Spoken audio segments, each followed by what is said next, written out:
Allez, les gens, venez. Bonjour tout le monde déjà. On va se monter. Aujourd'hui, on va se monter. Ouais. Je vais monter les triangles qu'on cassait ici. Ça s'est arraché.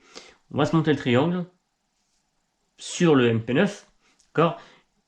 Avant, j'ai procédé à la méthode. Parce que là en fait, chez Kyosho, ils ont plusieurs types de triangles avant. Vous avez en fait la dureté du plastique. Soit vous avez quelque chose de mou, soit quelque chose de dur. Et là, c'est quelque chose de dur, mais je l'ai mis dans l'eau chaude, que j'ai fait bouillir dans une casserole. Je les ai laissés 20 minutes. Et au bout des 20 minutes, c'est devenu un peu plus mou. Donc on va se monter ça, d'accord, ensemble. Donc voilà, alors, bien sûr, on retire les pneus, classiquement classique, j'ai démonté, déjà j'avais déjà démonté. On fera d'autres vidéos d'autres montages. Alors, il faut la barre, la tige, cale de train, d'accord. Alors les cales de train se changent, hein, on peut régler la hauteur, je précise qu'on peut régler la hauteur, il y a plusieurs trous, on peut soit mettre là, il y a plusieurs réglages. Ça après, pour l'instant, novice, donc du coup fait, ah bon bah on va laisser comme c'est, au niveau réglage. Hop.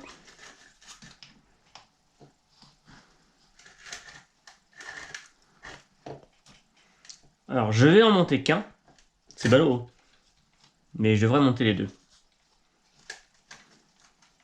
Je regarde si ça se monte bien, parce que quelque chose qui chiffonne, voilà.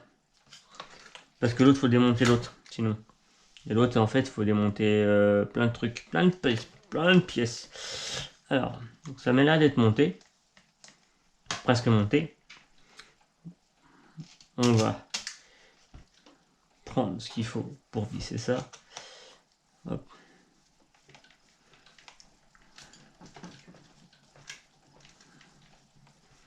Pareil, on m'a toujours appris en mécanique de jamais serrer à fond une vis.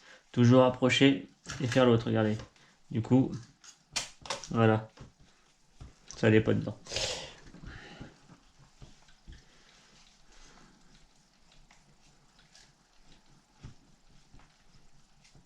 Après, si vous avez une voiture en particulier, en buggy, une marque particulière, et que vous cherchez les réglages, là, il y a des réglages simples, hein. C'est des réglages de base. Si vous cherchez des réglages, il faut vous trouver le pilote français, bien sûr, évidemment, forcément, soit un pilote français, ou soit quelqu'un qui roule avec cette voiture-là, qui pourrait vous donner ses réglages à lui, de cette voiture-là que vous avez, et voilà. Donc, alors j'ai hésité, ces vis-là, à peut-être à mettre du frein filet. À voir, on n'oublie pas le cardan. Très bien. D'accord. Alors, on a. Je regarde un peu. C'est ça qui est monté dessus, c'est pas ça qui est monté dessus. Ah oui. Alors, tout était rangé. J'avais rangé ça dans le sac de transport. Parce que, essentiellement, j'avais démonté sur place au club. Donc, du coup, c'est très bien, voilà. Ça. Ils ont mis ça comme vis. Devant, comme ça au moins. Là, au moins, ça c'est là qui prend, c'est pas l'écrou. L'écrou Nistop qui prend. Elle est peut-être un petit peu longue, peut-être, mais c'est pas gênant. Parce que du coup, comme c'est là, l'arrière, c'était pas gênant. Il me manquait quand même sur cette vis-là, vous voyez, dans la case de terrain, il me manquait le tournevis. Ouais, que je n'avais pas.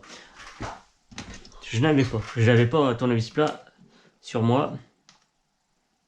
Parce que je fais pas de thermique. Donc du coup, j'ai pas de quoi faire le réglage carbu. Même si j'en ai fait. Il y a une vidéo sur la chaîne qui est montée sur un Thunder Tiger TS4. J'ai eu les deux. J'ai eu le TS2, donc c'est 2 roues motrices, et le TS4 pour 4 roues motrices. C'est les débuts, vraiment les débuts. Enfin, vraiment les débuts. J'ai commencé bien avant, mais je veux dire, c'était un peu les débuts quand même, quoi. Du thermique, vraiment à se lancer dedans en disant, ouais, voilà. Voilà. Alors là, on a un sous-seuil, voilà. Ça, c'est monté. Ça, on n'oublie pas. Ça, c'est pareil. Ça, c'est la barre anti-roulis. Donc, du coup, la barre anti-roulis, je vous explique. Il y a plusieurs diamètres de barre anti-roulis. Ça va jouer sur quelque chose.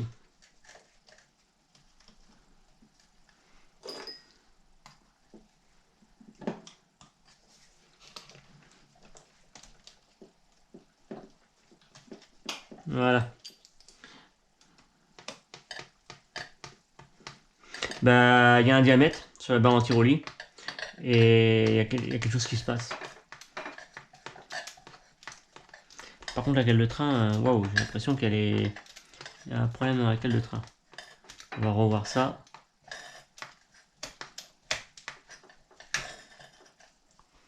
Je le vois de là. Je le vois de là. C'est dedans ça.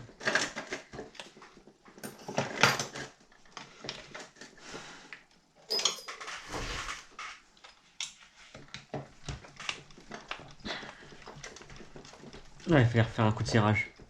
Ça se rapproche. Il y a un petit jour. Parce que je voyais qu'il était de travers. Donc forcément, si on a un jour d'un côté, on a un jour de l'autre. Après, ce que je peux prendre. Hop.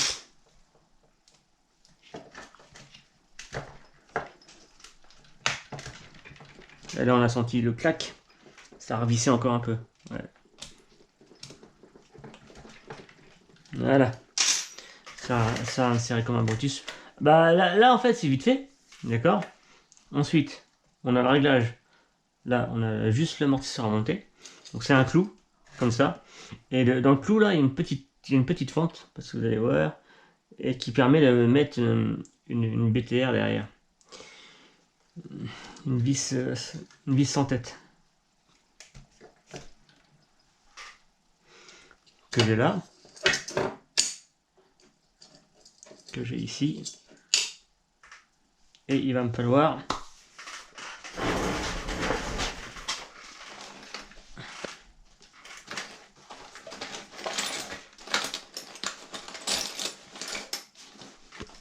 ce qui cache.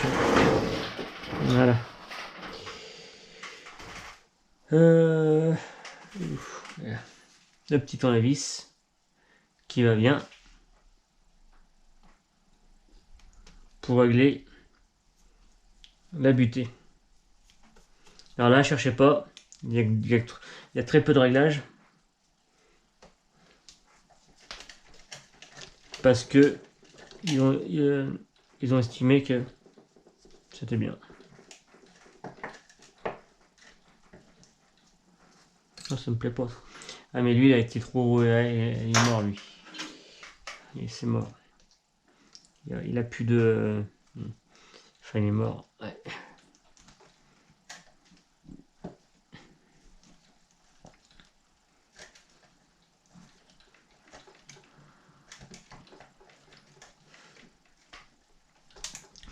Ah, parce que c'est tout ce côté-là qui prend.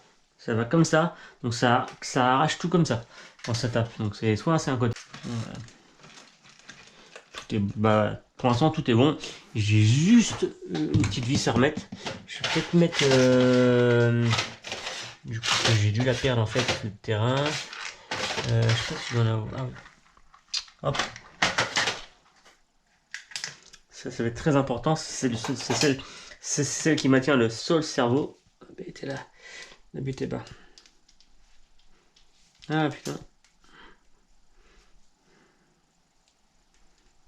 Non mais j'aurais pu la mettre sur le triangle en fait. Ça va se rendre forcément. Ça c'est de left. Toujours dans le même sens. Hein.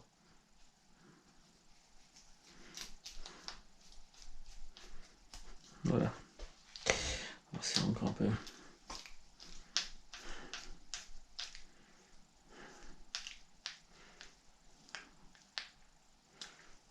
Elle est à fleur. Là, celle-là, je l'ai mis à fleur aussi. Les de terrain, ça aussi, ça va dessus. Alors. Ouais. Je l'ai mis où le toit? Ça peut avoir un incidence sur la direction. Ah, j'ai pas la vis, j'ai perdu l'écrou. Voilà. On vérifie. Alors on vérifie aussi on vérifie les serrages, les vis quoi. S'il n'y a pas de vis qui bouge, des trucs comme ça. Ça bouge pas, ça c'est réparé. Voilà. Voilà pour le Kyosho. Truc simple. On va faire. Alors là, normalement, il faut que je voie avec les professionnels pour qu'ils me disent ouais, t'es où niveau carrossage.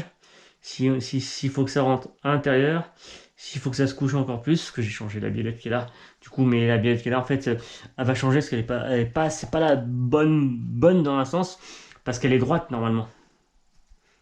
Pas si vous la voyez, elle doit être droite comme celle-ci. Elle doit être droite et moi j'ai monté celle-ci, qui sont courbées.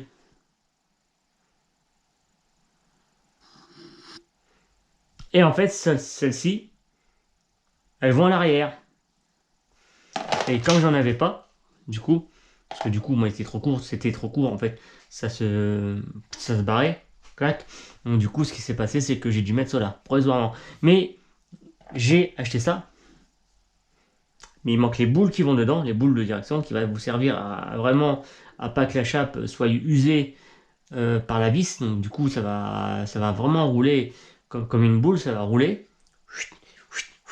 Hein, un petit peu, en fait, comme ça. Comme celle-ci, en fait. Du coup, c'est la boule qui est dedans. D'accord. Et la boule qui est dedans, en fait, ça va... Voilà. Et j'ai commandé la boule. D'accord. Et puis, du coup, faut le temps que ça arrive. J'avais commandé ça. Et puis, j'ai dit oui, mais j'ai pas les boules. Alors, on m'a dit, tu peux pas récupérer? Et je leur ai fait, non, je peux pas récupérer parce que c'est pas les mêmes diamètres. C'est plus petit. En fait, c'est plus petit. Donc, du coup, voilà. Mais merci de me l'avoir signalé parce que j'avais mis ça. Je dis, oh, bah, ça, hein. Puis j'avais fait les réglages par rapport au tuto de Renault, le professionnel qui pilote, enfin le pilote qui justement qui est chaud. Et du coup, non, ça va pas. Parce que ce qui se passe, c'est que le cardan il s'arrache et du coup, on va esquinter la noix de cardan. Alors les noix de cardan sont pas en bon état. D'accord, on peut remarquer, ils sont au lieu d'être comme ça, ils commencent à être un petit peu ovales et puis être plus grands. Et ça, c'est pas grave, on changera en même temps. Par la suite, on changera. On changera plus tard. Donc du coup, c'est pour ça que je fais ces vidéos là. Alors ça c'est les pièces pour le deuxième véhicule, le MP10. Du coup, j'ai commencé le montage, j'ai commencé à acheter des pièces, mais du coup, on récupère les pièces pour mettre sur celui-là. Du coup, c'est la même famille. En fait, on a le train avant qui est MP9, MP10, donc ça va dessus. Tu peux le prendre sur, d'accord. Mais là, on a une tourelle qui est pas la même. Donc ça, c'est la tourelle du MP10, parce que la tourelle avant du MP9, il y a des cales ici qui permet de cale plastique comme en bas, si vous voyez, couleur, donc c'est-à-dire c'est ça, des petits inserts comme ça, que vous mettez pour pouvoir avoir différents angles de carrossage. Donc il y a des blancs, il y a du couleur jaune et vert, il y a aussi du vert. Et du coup en fait ça va jouer, ça va jouer. Donc il y avait ça en haut et je me suis dit non, j'ai préféré mettre des biellettes à traverser. Ça sera mieux, ça sera un peu mieux. Un peu mieux et c'est ce que, si vous avez déjà vu Versé Mag, c'est ce qu'il a lui le conseil de mettre aussi en même temps. C'est ce que lui il a fait. Donc voilà. Alors au niveau de suspension d'huile, au niveau de suspension, j'ai rien touché. Je sais même pas à l'aveugle. Je sais même pas ce que le propriétaire avait mis dessus. Moi j'en ai plus d'huile pour l'huile pour les amortos, j'ai pas. Alors en piste, je mettrais du 600. Mais ici en TT, disons que vu qu'on est sur des pistons, hop, on est sur des comme ça. Hein, on est sur des 8 trous. 8 trous, je crois que c'est 8 trous. Du coup, ce qu'on va faire, c'est qu'on va voir, on va ajuster. Peut-être partir sur du 300 à 400, on verra plus tard. Ben, plus tard, on va faire cela. On va faire ces amortisseurs là. D'accord, ça c'est ce qui va en avant. Et une chose aussi importante sur cette voiture là, si vous jugez que vous mettez de l'huile par exemple, vous allez mettre par exemple, ouais tiens je vais mettre de la 400. Et vous allez dire, ouais, mais la voiture, le comportement de la voiture en fait, là, vous allez me dire, ouais, mais c'est trop, ça va pas. Elle descend trop, là, elle est bien. Mais elle descend, ça va pas, c'est pas assez dur. Ce qu'on peut faire, d'accord? Là, il y a une chose à faire aussi, c'est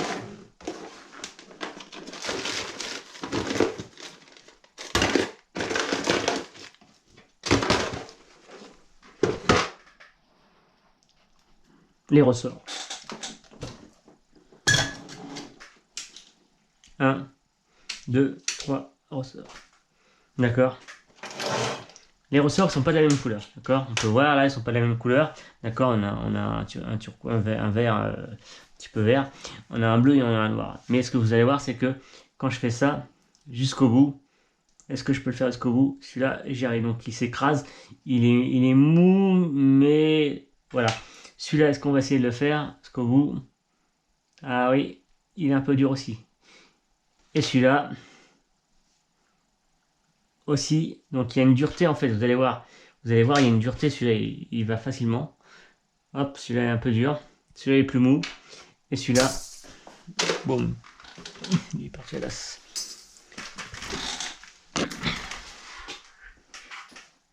Et celui-là il est un peu plus dur. Donc il y a une différence de dureté, d'accord, de ressort. Donc c'est ça se joue. Ça joue aussi sur là-dessus. Alors moi j'ai mis à peu près ce que j'ai pu. À l'arrière c'est des gris, des amortisseurs gris. À l'avant c'est des bleus. Donc il y a d'autres couleurs selon le constructeur. Hein. Ça, voilà. Mais n'achetez pas des. Je me suis aperçu que faut pas acheter des amortisseurs qui proviennent de votre truc. Parce que là j'ai ceux qui vont à l'arrière, d'accord. Donc du coup ils sont bien. J'ai mis des bleus. J'ai monté la vis de tarage. Ça, c'est la vis de tarage. C'est une vis qui sert à régler les battements aussi. Pareil, à la hauteur de caisse aussi en même temps. Et du coup, je préfère que ce soit réglé à fond. Le mettre en haut pour faire les réglages. Et du coup, on est sur la même chose. On est sur des 8 trous. Par contre, c'est pas les mêmes pistons. Parce que du coup, regardez, si je prends les pistons, les trous, enfin, vous allez peut-être pas voir, pas très bien voir. Les pistons, du coup, il y a des trous, mais tout le tour. Alors, est-ce que c'est monté à l'endroit ou est-ce que c'est monté à l'envers? Moi, je ne sais pas. Je regarderai ça par la suite. Il y a un tuto là-dessus, je sais. Je sais qu'il y a un tuto, Renault l'a fait. Ils sont vides, de chez vide. Parce que du coup, on va s'attaquer au MP10. D'accord? J'achète entre deux les pièces. Et du coup, on a des. Voilà. Donc, c'est pas facile de faire plusieurs voitures en même temps. C'est un budget, énormément. Du coup, voilà. Ensuite, bah, la barre, qu'est-ce que je peux vous dire de plus? On a ici la barre de la direction que j'ai changée, qui n'est pas d'origine. C'est une barre qui provient de puce pour un TT02, parce que c'était marqué là-dessus à la vente. Acheté sur AliExpress, ça passe bien. C'est pour faire un peu plus de couleur, un peu plus joli. Elle est couchée comme ça, donc d'accord, on n'aura plus à mettre dessus, mais trop couché. Donc ça y va, parce que du coup, pour l'instant, ça va y aller. Un cerveau pignon métal, important, toujours en pignon métal. Après, les engrenages intérieurs, attention à pas se tromper, parce qu'il y en a, c'est que la sortie qui est en pignon métal, et normalement là, c'est tout pignon métal. Donc là, il n'y a pas de souci, c'est mieux, c'est plus sécurisant, je préfère. Après, au niveau de la marque, j'ai pris un 9 iMode. Mon avis, c'est du 25 kg. Et je sais plus. Et du coup, on va voir. On verra par la suite si c'est une marque qui est bien. Je connais pas. Le premier truc que j'ai. Je connais pas. Là, j'ai un 17 kg sur le MP10. J'ai monté un 17 kg de la marque Connect. Alors, Connect, c'est une marque qui fait de l'électronique. Mais ils rebadgent du Hobby-Wing. Donc ça, c'est du Hobby-Wing, moteur aussi, et rebadge en fait. Donc du coup, la carte de prog, tu peux mettre une carte de prog Hobby-Wing dessus, c'est pareil. Donc du coup, ils rebadge. Et Hobbytech, ils se servent beaucoup de cette marque-là. Ils mettent du Connect dedans. Donc j'ai un cerveau qui provient de chez Hobbytech, du NXT d'ailleurs. que j'ai monté sur le MP10 et du coup c'est un 17 kg d'origine. Ça fait l'affaire. Ça fait l'affaire pour l'instant.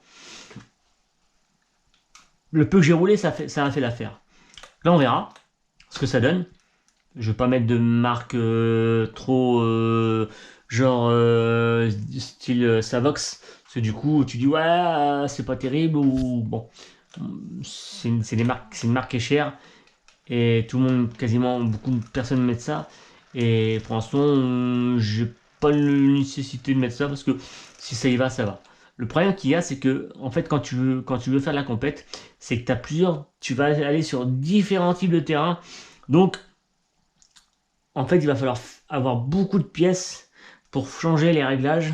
Par exemple les trous, les pistons, tu peux mettre du 6 trous, tu peux mettre du 8 trous, donc du coup ça joue par rapport à la piste. Donc tu vas devoir faire des réglages par rapport à la piste. Alors, là pour mon cas, pour l'instant pas de compète, j'aimerais bien, ce serait sympa d'en faire. Mais pour le coup là je vais plus faire à rouler, déjà apprendre à rouler. Et du coup voir si la voiture, j'arrive à faire le tour du circuit une fois, deux fois, trois fois, plusieurs fois, sans avoir de pétouille, forcément. Et une fois que ça sera fait, je sais pas, on peut se donner un petit temps, petite réflexion un petit peu, pour voir si on veut passer en compète. Et pas non plus faire des trucs de fou, mais bon. Mais en tout cas, je remercie quand même le club. Les gens sont sympas. Déjà, d'une part, c'est toujours important. Voilà. On va continuer encore les choses. Donc, au niveau moteur, pour vous dire, là, je fais en gros en fait. Du coup, en gros, on détaillera s'il faut détailler plus, si vous voulez plus de détails pour ça. Du coup, au niveau moteur, j'ai pris un 2000 kV parce que c'est ce qui est classique. On peut descendre un petit peu en dessous, 1800. Pas trop en dessous parce que du coup on va se dire creveur en fait entre guillemets et du coup on va devoir augmenter les choses le niveau pignon parce que du coup en fait ce qui se passe c'est que on appelle ça le rapport de transmission. Donc le rapport de transmission c'est tu as une vitesse de 2000 kV, tu mets un pignon, là je suis en 16, tu as tant en tour minute, d'accord. Donc du coup plus tu vas augmenter la taille de ton pignon, plus tu vas aller plus vite. Quand tu vas réduire la taille de ton pignon moteur, tu vas aller un peu moins vite. Donc du coup, le but, c'est de chercher le bon rapport, d'accord? C'est-à-dire le bon compromis entre, là il y a un 13 dents, parce que j'avais acheté un 13 dents, parce que j'avais un moteur qui faisait 2300, je sais plus combien, du coup je m'en suis séparé. Donc du coup, ce qui se passe, c'est que on peut mettre celui-là. Du coup, on va aller moins vite. Donc, du coup, pour nous, c'est mieux. Pour la machine, c'est pareil, c'est mieux parce que ça va moins chauffer. Au niveau moteur, au niveau. Voilà, ça va moins prendre de chauffe et ça va moins souffrir. Et du coup, on va aller moins vite. Donc, du coup, je laisse quand même en pignon de 16. L'entre-dent, il est réglé parfait. Il faut que le pignon soit par rapport à la couronne centré, c'est-à-dire pas trop vers l'avant ni trop vers l'arrière, bien presque au milieu, parce qu'au niveau des dents, ça va user plus au milieu, et du coup voilà. Alors ils ont de l'usure, ça se voit, je vois de là, ils ont de l'usure. Ils sont pas creusés au milieu, il n'y a pas la marque de creuser, et ça va. Ça va. Alors là, c'est libre, hein. Donc s'il y a un caillou qui est dedans, on va dire ah ouais, mais il y en a, il y a des voitures, c'est enfermé dans une boîte. Oui, c'est bien, mais là c'est bien parce que ça tourne, le caillou va dedans et il s'éjecte. Le caillou peut partir facilement, il peut se débloquer facilement. Donc ça, je vous conseille de prévoir ça dans la boîte de terrain, caisse de terrain. Oh, j'en ai dans la caisse de terrain, je vous rassure. J'en ai dans la caisse de terrain en 16. L'autre fois, j'en avais pas. Et j'ai pas pu dépanner les personnes qui étaient en panne. Donc du coup, moi j'en ai. Je les ai pris. C'était là. Du coup, voilà. Caisse de terrain. On en parlera dans une prochaine vidéo. On fera ensemble, on fera ensemble la caisse de terrain. On préparera la caisse de terrain. Savoir qu'est-ce que je vais mettre dans la caisse de terrain pour partir. un peu n'importe où. Dans un club, d'aller rouler sur un parking, sur un terrain, autre. Il faut toujours avoir une caisse de terrain. Moi, je suis déjà parti à l'arrache, comme ça. But en blanc, voiture, batterie, on se casse. T'arrives là-bas, tu roules, une pétouille, t'es emmerdé, t'as rien. T'as les mains dans les poches. Donc voilà, bah sur ce, qu'est-ce qu'on peut faire? Bah moi j'ai rien. Du coup moi je vais vous laisser là-dessus, d'accord? Sur ce petit montage rapide, le petit horizon rapide de la voiture, un petit peu, vous avez pu voir. Donc je vous rassure, la voiture va changer. Celle-ci elle va changer. D'accord, on va garder le train avant, on va garder le train arrière, on va garder le train avant, et je vais faire un MP10 pour mon fils. Voilà. Parce que ça c'est un MP9, et du coup je vais préférer avoir deux batteries, une ici et une ici, et on va changer le connectique de ça, pour passer en prise PK. Prise PK, c'est les prises de plot dedans. Donc du coup, comme ça au moins, je me dis ça sera peut-être mieux, on sera mieux. Là ça y va, hein, ça y va hein, pour l'instant, mais bon, je vais peut-être lui faire un MP10, on verra. Il n'y a pas grand chose à faire, hein. Ah, pas grand chose, toujours pareil, pas grand chose à faire. On a le châssis acheté, d'accord. Les bavettes ici vont dessus, la boîte radio ne va pas dessus, forcément. Le cerveau, bah oui, va dessus. Le bac lipo va pas sur le MP10, d'accord. Et le diff central va sur le MP10. Donc du coup, on a tout ça récupéré. Ça va sur le MP10, la petite platine qui est là. Et du coup, regardez, elle est là, platine MP9, MP10, ça va dessus. De ce côté-là, ça va dessus, ils ont fait les choses bien. Le sauve-cerveau va dessus. Les cardans vont dessus. Normalement, on est open. Le chariot pour le moteur, ici, provient, lui, du MP10. C'est pas du MP9, c'est du MP10. Et du coup, moi, il n'y a rien. Moi, il va pas dessus. On peut voir que là, il y a un trou. Il n'y a pas la vis. Et que là, mais ça tient quand même, hein, ces vis-là. Donc, ça va. C'est pas non plus un drame. Donc voilà. Bah, moi, sur ce, je vous laisse. Je vous dis bon roulage et bon visionnage de la vidéo. Allez, à plus.